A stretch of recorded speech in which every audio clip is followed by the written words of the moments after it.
One of the most successful acts in music history, the Carpenters, responsible for some of the most beautiful love songs ever recorded. Close to You, Top of the World, We've Only Just Begun, Rainy Days and Mondays, and lots of others. Sadly, singer and drummer Karen is no longer with us, but her brother has taken the songs and given them a whole new sound. I spoke exclusively to Richard Carpenter from London.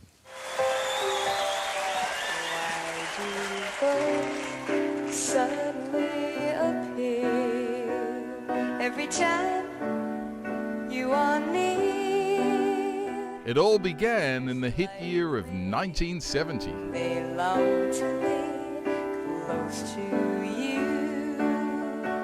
And Richard and Karen Carpenter had plenty of other big hits where that came from.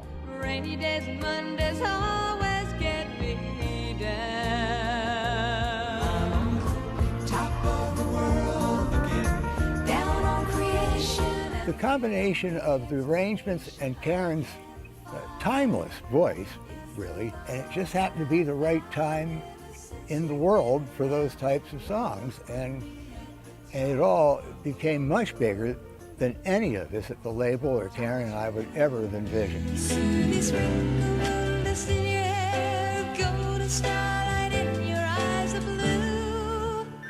The song that really started it all for you was Burt Bacharach and Hal David's Close to You. What a beautiful song.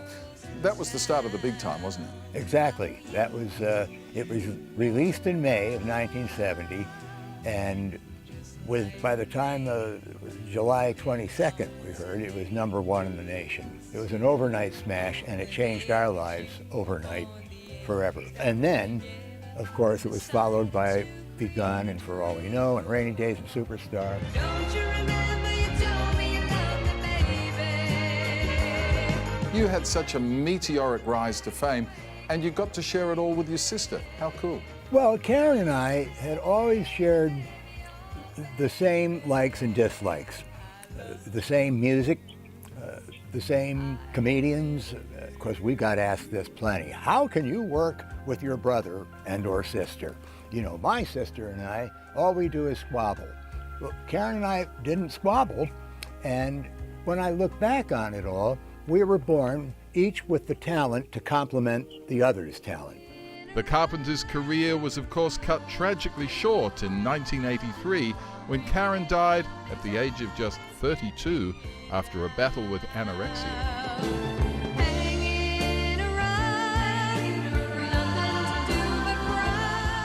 Karen possessed a voice, I believe, I know, that had she lived in the 30s, she would have had hits in the 30s, the 40s, the 50s, and on and on. It was just an immediately recognizable voice, but everything about it was perfect. 4 decades on, and Richard Carpenter is headed into the famous Abbey Road studios in London to revisit some of the duo's timeless classics with a little help from the Royal Philharmonic Orchestra. Actually standing there at the podium and directing our arrangements, our songs, I had to believe I'd never live to see this day. What would Karen make of all this? She would be beside herself, not only in the recording of the lead, because that, again, was always very good, but the changes that were made in the arrangements. I know exactly what would get to her and how she'd react. And, you know, I figure in a way she's heard this record, but I still have a fantasy of having her, you know, come down for 24 hours or 6 hours and sit with me in front of the sound system and listen to this record, because she would have noticed every last little change and liked all of it, loved all of it. I've got to ask you one final question. What's your favorite Carpenter song? Well, I'm counting song and arrangement and vocals, all of it, so I guess I would say Superstar. Oh, I love Superstar too.